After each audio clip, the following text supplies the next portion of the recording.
وفاق المدارس عربیہ پاکستان کے امتحانات کے اختتام کے فوراً بعد جامعہ خیر المدارس ملتان اور جامعہ قاسم العلوم ملتان میں وفاق المدارس عربیہ پاکستان کے پیپروں کی مارکنگ اور چیکنگ کا سلسلہ شروع ہو جاتا ہے۔ ملک بھر کے مختلف مدارس سے اساتذہ کرام تشریف لاتے ہیں جو پیپروں کی مارکنگ کے لیے اس سے قبل وفاق المدارس عربیہ پاکستان کو اپلائی کر چکے ہوتے ہیں اور وفاق کی طرف سے انہیں لیٹر جاری کیا جاتا ہے۔ لیکن اس کے باوجود بھی چند علماء کرام اور اساتذہ کرام ایسے بھی ہوتے ہیں کہ جن کو وفاق المدارس عربیہ پاکستان نے لیٹر بھیجا نہیں ہوتا، وہ بھی اس مارکنگ کے لیے تشریف لاتے ہیں اور انہیں بھی کسی طرح وفاق المدارس عربیہ پاکستان کے پیپروں کی مارکنگ کے لیے اجازت دی جاتی ہے۔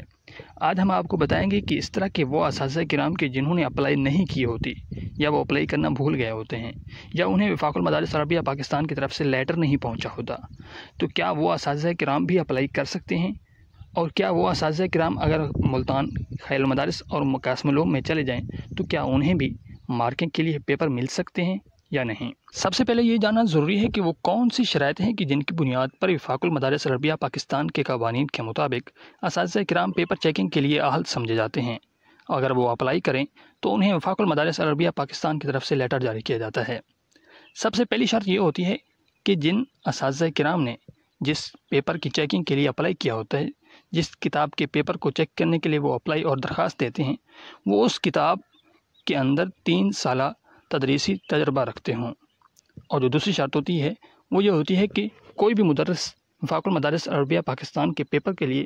تب اپلائی کر سکتا ہے کہ کم از کم 2 سالہ وہ تدریسی خدمات سر انجام دے چکا ہو، خواہ وہ کسی مختلف مدارس کے اندر ہی کیوں نہ ہو۔ اور تیسری جو شرط ہوتی ہے وہ یہ ہوتی ہے کہ وفاق المدارس عربیہ پاکستان کی طرف سے جو مخصوص تعداد اساتذہ کرام کی جو ہر مدارس کو بھیجی جاتی ہے اس سے زائد اپلائی نہ ہو۔ یہ وہ 3 شرائط ہوتی ہیں کہ جن کی بنیاد پر وفاق المدارس عربیہ پاکستان کی طرف سے پیپر چیکنگ کے لیے اپلائی کرنے والے اساتذہ کرام کو اہل سمجھا جاتا ہے اور انہیں لیٹر جاری کر دیا جاتا ہے۔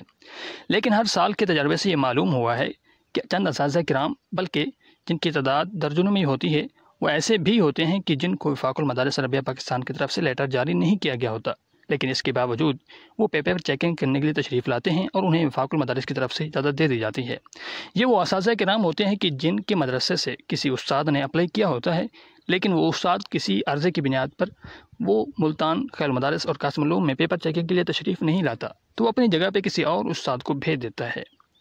یا اس کے علاوہ کوئی ایسا استاد کہ جنہوں نے نہ تو خود تشریف لے آتے ہیں اور نہ ہی کسی کو بھیجا ہوتا ہے، تو ان کی جگہ پہ کسی دوسرے استاد جو کسی اور مدرسے سے تشریف لاتے ہیں تو انہیں بھی اجازت دے دی جاتی ہے۔ تو یوں یہ تعداد درجنوں میں ہوتی ہے کہ جن اساتذہ کرام کی غیر حاضری کی بنیاد پر دوسرے اساتذہ کرام کے جن کو لیٹر جاری نہیں کیا گیا ہوتا، لیکن اس کے باوجود وہ خیر المدارس اور قاسم العلوم میں تشریف لے آتے ہیں، تو انہیں بھی وفاق المدارس عربیہ پاکستان کی طرف سے اجازت دی جاتی ہے۔